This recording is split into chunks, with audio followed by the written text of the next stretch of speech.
नमस्कार दोस्तों।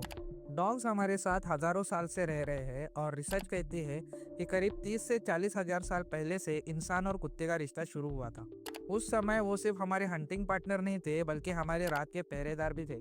मतलब रात में अगर कोई खतरा आता तो सबसे पहले वही अलर्ट करते। इतिहास में डॉग्स की लॉयल्टी के ढेर सारे किस्से मिलते हैं, जैसे कि जापान का मशहूर हाचिको डॉग, जिसने अपने मालिक के मौत के बाद भी 9 साल तक हर दिन स्टेशन पर खड़े होकर इंतजार किया और इसीलिए उसी स्टेशन के बाहर इस डॉग की मूर्ति भी बनाई गई। एक और किस्सा है स्कॉटलैंड के ग्रे फ्रायर्स बॉबी का। ये छोटा सा कुत्ता अपने मालिक के मौत के बाद पूरे 14 साल तक उसके कब्र के पास बैठा रहा।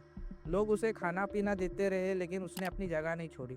आखिरकार वो जब मरा तो शहर वालों ने उसकी भी कब्र वहां बना दी जहाँ पे उसके मालिक की कब्र थी। इसका मतलब दोस्तों, डॉग सिर्फ जानवर नहीं है, इंसानों के सबसे भरोसेमंद साथी भी है। लेकिन दोस्तों, कहानी की दूसरी साइड भी है। WHO के आंकड़े कहते हैं कि भारत में हर साल करीब 1.74 करोड़ डॉग बाइट केसेस होते हैं और लगभग 20,000 लोगों को रेबिस हो जाता है और इनमें से ज़्यादातर केसेस डॉग के काटने की वजह से होते हैं। और ये खतरा दोस्तों सिर्फ काटने तक लिमिटेड नहीं है। कई बार एग्रेसिव डॉग्स के झुंड छोटे बच्चे और बुजुर्गों पर हमला कर देते हैं। डिलीवरी बॉयज, कोई नया इंसान और बाइक चलाने वालों पर अंधेरे में स्ट्रे डॉग्स का झुंड टूट पड़ता है और इसके साथ साथ ये डॉग्स रोड एक्सीडेंट के भी कारण बनते हैं। तो दोस्तों, अब आते हैं हम हमारे आज के मुद्दे पर।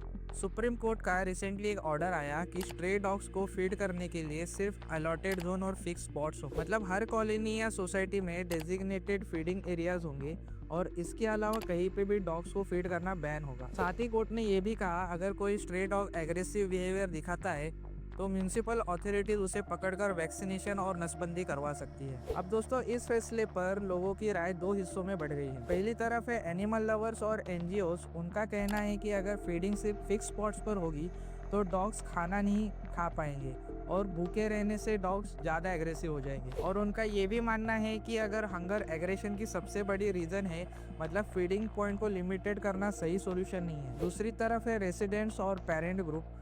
उनका कहना है कि अनकंट्रोल फीडिंग से स्ट्रे डॉग्स की पॉपुलेशन बढ़ रही है। कॉलोनी और सोसाइटी के बीचों बीच फीडिंग से डॉग्स वही सेटल हो जाते हैं जिससे बच्चे बुजुर्ग के लिए खतरा बन जाता है और इसलिए सुप्रीम कोर्ट का ये स्टेप ज़रूरी है ताकि फीडिंग जिम्मेदारी से हो और सेफ्टी भी बनी रहे। इसका मतलब है दोस्तों, कुछ लोग कहते हैं कि कुत्तों को खाना खिलाना इंसानियत है और कुछ लोग कहते हैं पहले इंसानों की सेफ्टी होनी चाहिए। मुंबई में तो ये इशू और भी कॉम्प्लेक्स है। मरीन ड्राइव और वर्ली सीफेज जैसे इलाकों में स्ट्रे डॉग्स, जिसको नाम से जानते हैं, लोग उन्हें रोज़ खाना खिलाते, उनके बीमारी का इलाज भी करवाते हैं। लेकिन दूसरी तरफ कुर्ला, धारावी और गोवंडी जैसे इलाकों में स्ट्रे डॉग्स का अटैक का वीडियो हमें हमेशा सोशल मीडिया पर दिखता है। बच्चे खेल रहे होते हैं और अचानक झुंड आकर हमला कर देता है। डिलीवरी बॉयज को बाइक से खींच लिया जाता है और इसी डर के वजह से लोग रात में घर से बाहर निकलने के लिए भी डरते हैं। सोशल मीडिया पर भी ओपिनियन डिवाइडेड है। कोई कहता है खिलाना है तो जिम्मेदारी से खिलाओ, तो कोई कहता है पहले इंसान सुरक्षित करो फिर जानवरों की केयर करो। इसका मतलब दोस्तों, डिबेट दोनों तरफ बहुत ही स्ट्रांग है। अब सवाल है कि गवर्नमेंट इसे कैसे हैंडल करेगी।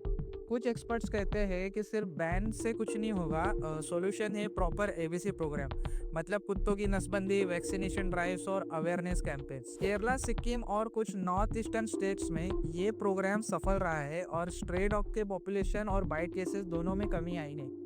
लेकिन बड़े स्टेट्स और खासकर मेट्रोपॉलिटन सिटीज जैसे मुंबई, दिल्ली, बेंगलोर में ये प्रोग्राम अभी भी पूरी तरह इम्प्लीमेंट नहीं हो पाया है। गवर्नमेंट के पास अब दो रास्ते हैं, एक तरफ फीडिंग जोन स्ट्रिक्टली इम्प्लीमेंट करना और दूसरी तरफ मास नसबंदी और वैक्सीनेशन ड्राइव चलाना।